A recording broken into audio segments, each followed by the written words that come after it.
Hello everyone, എന്തൊക്കെയുണ്ട് വിശേഷം? എല്ലാവർക്കും സുഖമല്ലേ?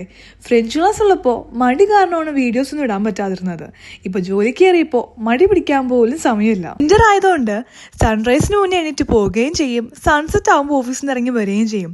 ഇപ്പോൾ പകലേതാ രാത്രി ഏതാണെന്ന് അറിയാൻ പറ്റാത്തൊരവസ്ഥയാണ്. അത് പറഞ്ഞപ്പോഴാണ് എന്നെ അറിയാവുന്ന കുറച്ച് പേരെങ്കിലും എന്നോട് ചോദിച്ചിട്ടുള്ളൊരു ചോദ്യമാണ്, നിനക്ക് ദുബായ് ആണോ കാനഡയാണോ ഏറ്റവും കൂടുതൽ ഇഷ്ടമെന്ന്.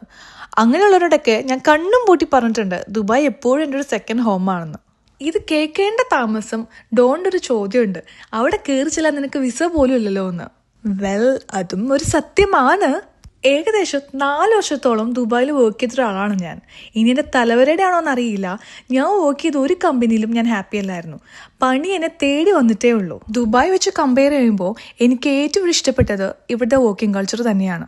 No discrimination, no partiality, no favouritism, give respect, take respect. എൻ്റെ കല്യാണത്തിനായിട്ട് നാട്ടിൽ പോകാമെന്ന് പറയാൻ വൈകിയതുകൊണ്ട് പണിഷ്മെൻ്റ് ആയിട്ട് ഡീപ്രമോട്ട് ചെയ്ത എൻ്റെ സാറിനെ ഞാൻ ഇന്ന് സ്മരിക്കുന്നു. അത് പറയാൻ പോയ എന്നോട് മുഖത്ത് നോക്കിയത് ചോദ്യം, ഇനിയിപ്പോൾ പ്രസവമൊക്കെ കഴിഞ്ഞിട്ടാണോ വരണേന്ന്. ഈ പുള്ളിയോടൊക്കെ ഞാൻ എന്താ പറയണ്ടേ? കുറച്ചധികം നല്ല കൊളീഗ്സ് ഉള്ളതുകൊണ്ടും പിന്നെ എൻ്റെ പിയർ വർക്ക്സ് നടക്കുന്നതുകൊണ്ട് മാത്രമാണ് ഞാൻ പല കമ്പനീസിലും പിടിച്ചു നിന്നത്. ഇതിന് നേരെ ഓപ്പോസിറ്റാണ് ഇവിടുത്തെ വർക്കിംഗ് കൾച്ചർ. നമ്മളെയും നമ്മുടെ ഡെസിഗ്നേഷനെയും എഡ്യൂക്കേഷനെയും റെസ്പെക്ട് ചെയ്യുന്ന ഒരു സിസ്റ്റം.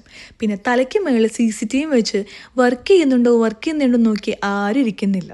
4 വർഷത്തിൽ എൻ്റെ വർക്കിംഗ് പ്ലേസിലൊക്കെ കുറച്ച് കഷ്ടപ്പാടുണ്ടായിരുന്നെങ്കിലും touch wood, I am in my happy place now.